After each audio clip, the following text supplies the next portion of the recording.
And I try not to get emotional when I do things like this, but it's almost impossible because it is so emotive. When you see something like that, when you see what God has done, I can't help but get emotional. And I hope it impacts you in the same way, but I hope it spurs you on to do something. And just for a few moments now, I'm just going to finish our service just by sharing a few thoughts with you, just something to leave with you, because I don't want this to be what Chris and I do. I want this to be what we all do. So I want to encourage you in something. So I want to ask a question. Do you like the aftershave I'm wearing?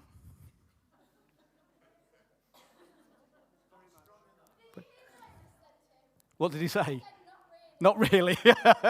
That's fair enough. You probably can't tell, can you? Because you're a little bit too far away from me. So what I'm going to do, I'm going to try and find a way to get the smell of my aftershave into the congregation. So let's just wait a few moments. No, I'm not going to throw a bucket over you. So, no, I think I've done it. Just hold on just 1 second. Yeah, I think I've done it. Okay. In fact, probably the best people that are going to know this, Jenna and Hallie, can you do me a favor? Can you just smell your hands for me? Oh, what do they smell of? Really? Do they smell of me? How's that possible? What about Daniel and Reuben? Do you want to smell your hands? Somebody's saying, what does Tim smell like? Normally not very good. Does it smell like Tim? Really? That's amazing. Did you see how I did that? That was incredible. I have cheated a little bit. I have set things up. Yeah, do you know the banner the girls were holding up earlier on? I'd soaked it in my aftershave at the ends. So when they were holding it, it was sinking into their hands. Yeah, it doesn't smell that good, does it? It's B&M special, $3.99. If you need to strip paint, it's amazing. It works really well. That's an aside. And the instruments that the boys had, so Reuben and Daniel, the instruments you were playing, they'd been sprayed with my aftershave as well. So for weeks and weeks, you're going to smell of Tim. I'm so sorry. We were going to get you all to have your hand shaken on the front door by the welcomers with a spray of my aftershave on your hands. But we thought in COVID times, maybe that's not the thing to do. So I have checked this out with the parents, so it was all legitimate. One other thing I just want to share with you. So have that in your mind. There's a gentleman called, and let me get this name right, get his name. Edmund Locard, and I think he might even come up on the screen in a second. He's a forensic scientist who's been known as in the forensic world, the Sherlock Holmes of his time. And what he did, he found out that, I bet you never thought you'd hear this in church, if you burgle a house, you will leave a trace of your presence. And when you go from that house, you will take a trace of that presence with you as well. Every action, every act that you take, that you do, leaves a trace. That's the general essence of what he said. And I think it might even come up on the next. There you go. Every contact by a criminal, we will take out the criminal word, actually leaves a trace. And it's been scientifically proved. Now, I'm not referring to me passing on my scent, my aftershave. That was just an example to give you. But by our actions, by our words, we can make a huge difference. So how I act impacts you. How you act impacts me. And in the Bible, this is why I think there's so many of these phrases where it says, one another. And there's actually 59 occasions in the Bible where it says one another. Like, encourage one another, love one another. So those things that we do make a difference. As part of what we do at CAP, we act in such a way that our actions and our words make a difference, have an impact on the people we meet. But we don't just want it to be that they turn around and say to Chris or to me, oh, what nice people they are, aren't they kind? We want that to happen because we want them to feel that, but actually we want them to go, why do you do that? Because we want them to realize that it's Jesus in us That's what we're reflecting. That's what we're showing to them. We want them to realize this is all about us pointing to why we're doing this, and that's to God. Now, sometimes it's appropriate for Chris and I to pray with people. We heard when Maria was sharing her story, sometimes it's appropriate. We have the belief that we will never say to somebody, we're going to pray for you now. I don't think that's appropriate in our CAP appointments. So we say to them, if we feel it's right, is it okay to pray with you? So we get an opportunity to do that, but not always. So actually, if we're not doing that, or we're not sharing our faith deliberately, or really telling them about Jesus, the thing that they're going to take away is, how were we with them? How did we act? What were our words like? So our actions make a huge difference. And I want to encourage you that I want it to be the same for you as well. So it's, in one sense, it's easy for Chris and I, because in our CAP appointments, we are Christians Against Poverty. People know who we are. We've got an explanation straight away. This is why we do what we do. That might not be so easy for you in your situation. But one way we can do that is by showing people that we do these things, or we have these things, and it's the fruits of the Spirit. I would really encourage you to read this in the book of Galatians, and to have this as something that really embeds into your mind, and that you live this out.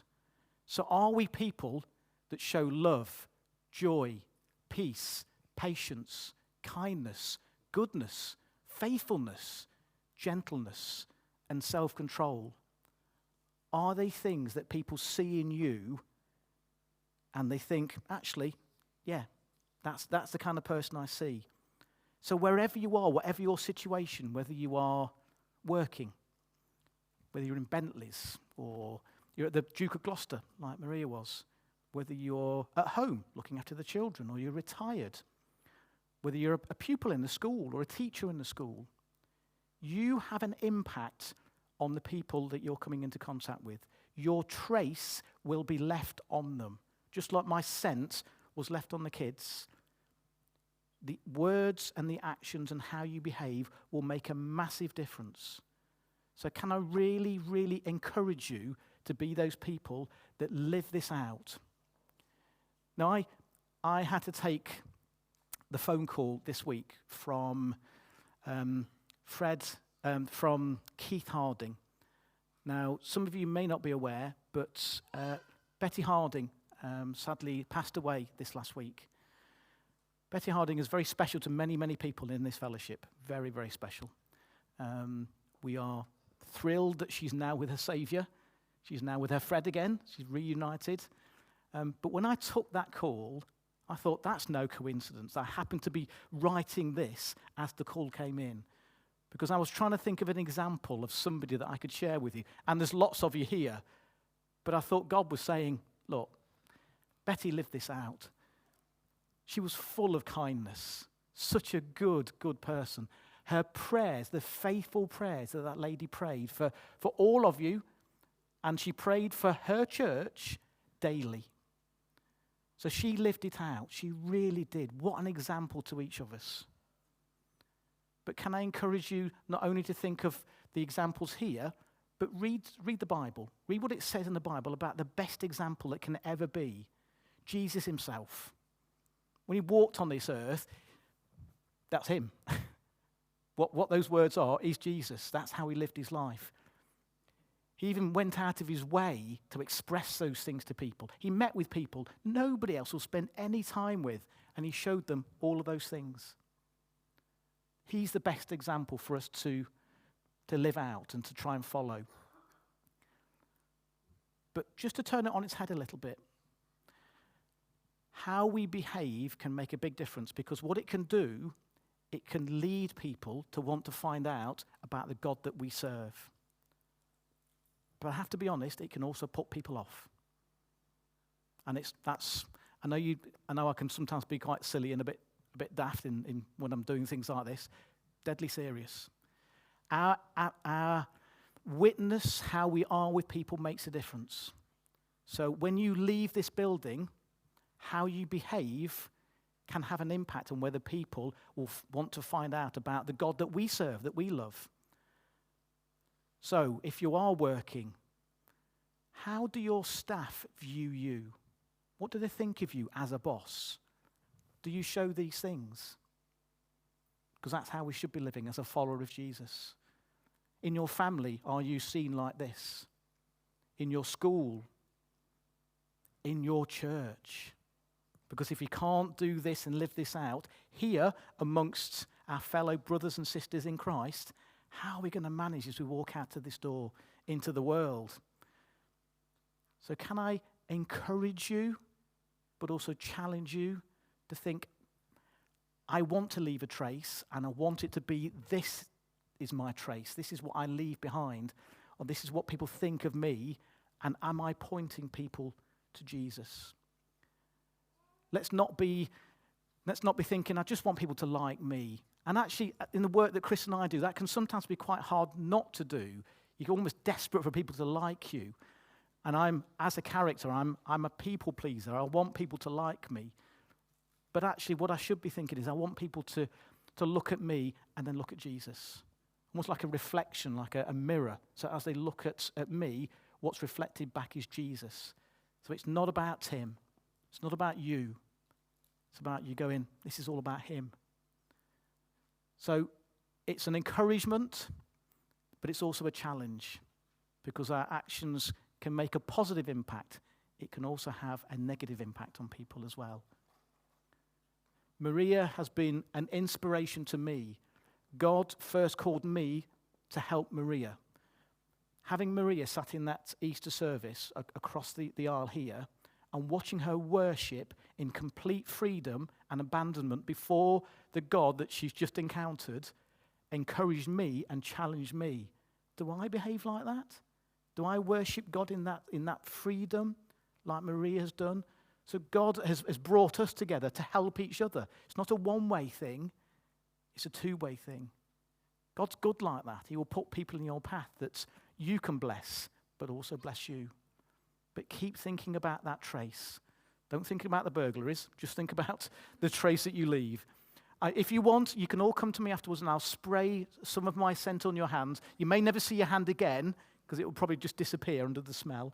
But the next time you put on your aftershave, gentlemen, ladies, when you put on your perfume, whenever you spray smellies, think on what God has said to us today, that actually our trace makes a difference. What we leave behind makes a huge difference on the people we come into contact with. We're going to close our time with just a song of worship.